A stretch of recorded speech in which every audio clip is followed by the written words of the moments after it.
মুক্তিযুদ্ধ শুরু হয়েছিল। সেই মুক্তিযুদ্ধে আসলে আপনি কার ডাকে আসলেন? আমরা যেটা শুনেছি যে শেখ মুজিবুর রহমান ডাক দিয়েছিলেন মুক্তিযুদ্ধে আসার জন্য।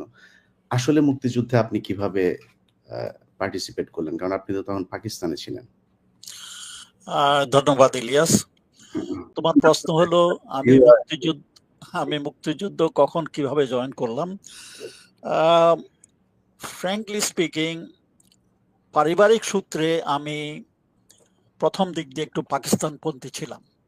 পাকিস্তানিরা যেভাবে পূর্ব পাকিস্তানে যেসব ঘটনাবলী হচ্ছে, ওইগুলা পাকিস্তানি পেপারে যা দেখতাম, পাকিস্তানি ভাষ্যে যা শুনতাম, সেগুলোই বিশ্বাস করতাম প্রথম দিক দিয়ে।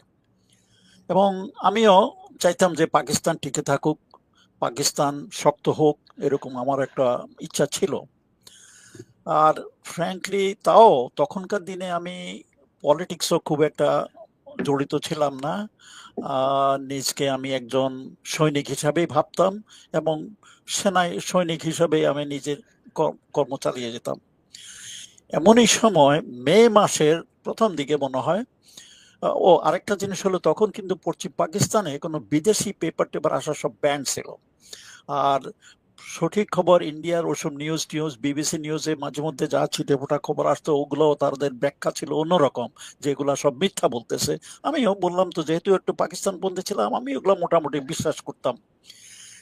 তখনই মে মাসের একদিন বিদেশ থেকে পাঠানো, গোপনে পাঠানো কিছু পেপার ক্লিপিং আমি পেলাম। সেই পেপার ক্লিপিং ছিল মানে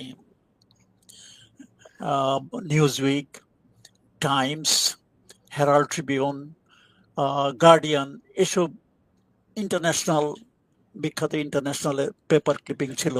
তো ওগুলা পড়লাম।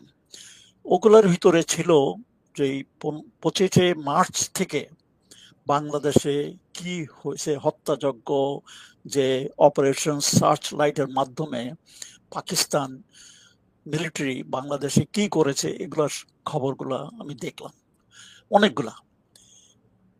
পড়ে শুধু একবার না, আমি বারবার ওটা পড়লাম, বারবার পড়লাম, কারণ আমার মাথা খারাপ হয়ে গেছে পড়ে, যে আমি এতদিন পর্যন্ত কি বিশ্বাস করে আসছি, কি জেনে আসছি, আর এখানে কি সব লেখা।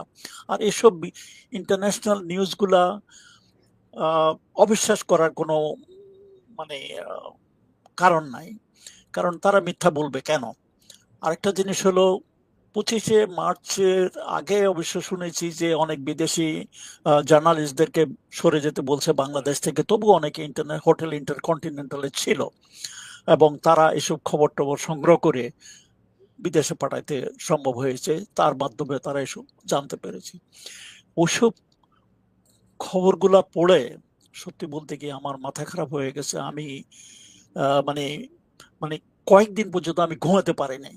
আমার মাথার মধ্যে তখন হচ্ছে, আমি নিজেকে ধিক্কার দেওয়া শুরু করলাম যে এই পাকিস্তান এই পাকিস্তান সামরিক বাহিনী আমার দেশে আমার লোকজনের কাছে এমন কাণ্ড ঘটাইতেছে, আর আমি তাদের প্রতি লয়ালি অনুগত হিসাবে তাদের চাকরি করতেছি, তাদের এখানে থাকতেছি।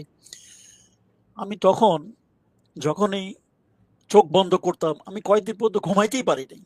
চোখ বন্ধ করতাম, ওসব কাহিনী পড়ে মনে হতো আমার চোখের সামনে দিয়া লাশ ভাসতেছে, আমার চোখের সামনে সেসব হত্যাযজ্ঞের কাহিনী দেখতেছি। তারপরে মানে চোখ বন্ধ করলে মনে হয় যে মা বোনদের আহাজারি কান্নাকাটি আমি শুনতে পাইতেছি। কয়েকদিন পর্যন্ত আমার মাথার মধ্যে এরকম ছিল। তারপর আমি সিদ্ধান্ত নিলাম, তখন আমার একটা বিরাট পরিবর্তন আসে গেল। ঠিক সিদ্ধান্ত নিলাম যে আমি এই দেশে থাকতে পারি না।